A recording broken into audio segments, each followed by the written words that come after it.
राज मलिक पे पीएसए लगा है। ये डेमोक्रेसी का कत्ल है, क्योंकि अगर उसने कुछ किया था तो हम एक एफआईआर भी लगा सकते थे और डिप्टी कमिश्नर डोडा को भी समझना चाहिए था और उसको इतना जल्दी रिएक्ट नहीं करना चाहिए था। और पीएसए की मुझे ज़रूरत नहीं लगती कि भाई पीएसए तभी लगता है जो आदमी समाज के लिए, सोसाइटी के लिए खतरा हो। मिराज मलिक एक इलेक्टेड ऑनरेबल एमएलए थे और वो इलेक्शन जीत के आए थे। डोडा के लोगों ने जिता के भेजा है और जिस आदमी को जिता के भेजा गया हो वो आदमी कभी समाज के लिए खतरा नहीं हो सकता। और यही हिंदुस्तान की खूबसूरती है और हिंदुस्तान के आइन की खूबसूरती है कि आपको बोलने का हक है। लेकिन जहाँ तक बदतमीजी का ताल्लुक है, अगर आप कहते हैं, मैं भी मानता हूँ कुछ शब्द, उनके वर्ड कुछ थे ऐसे जो लगते हैं हम सबको, आपको भी लगे होंगे कि गलत हैं।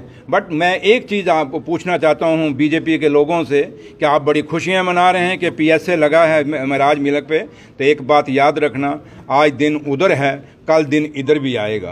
तो कहीं जब ये दिन इधर आएगा तो उस समय आपको भी फिर बर्दाश्त करने का मादा होना चाहिए। और दूसरा, आप लोग पत्रकार हैं और आप लोग कभी नेशनल टीवी पे डिबेट देखें, जो डिबेट शाम को होती हैं, वहाँ जो बदतमीजी, जो बीजेपी के स्पोक्समैन आते हैं, जो बीजेपी के लोग वहाँ से पार्टी से आते हैं, जो डिबेट करते हैं, आप देखें वहाँ लोगों की माओं को क्या कहा जाता है, बच्चों को, बहनों को क्या कहा जाता है, भाइयों को क्या जाता है, खानदान तक को क्या कहा जाता है, इवन के उनके परिवारों के डीएनए तक ये बीजेपी के लोग बातें करते हैं। तो मेरे भाई, फिर उनके पर भी तो पीएसए लगना चाहिए।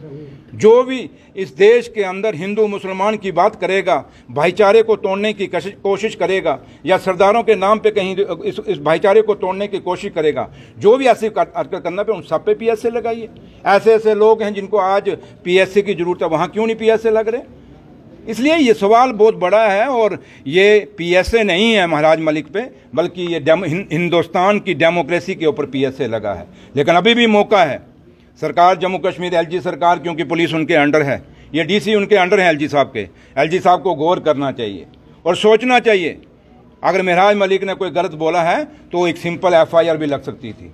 पीएसए जितना बड़ा स्टेप लेने की जरूरत नहीं थी और रातों रात उसको भद्रवाह से लेके फिर कठुआ तक आप लेके आए।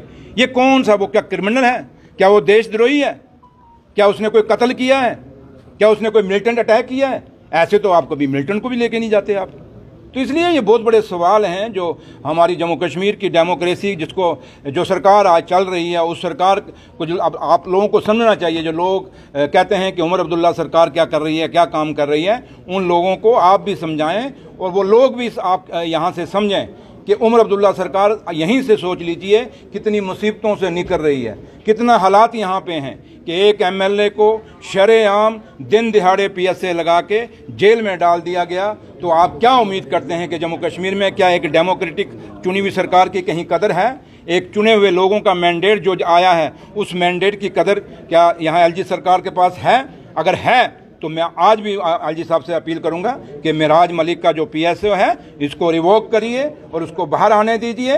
और बात रखने का हक सबको है। और अगर बदतमीजी की बात है तो फिर हर उस आदमी पे, चाहे वो हिंदुस्तान के किसी भी कोने पे है, वो अगर गाली गलौज करता है, चाहे किसी भी पार्टी का है, तो उसके ऊपर भी वह पीएसए लगना चाहिए। Thank you.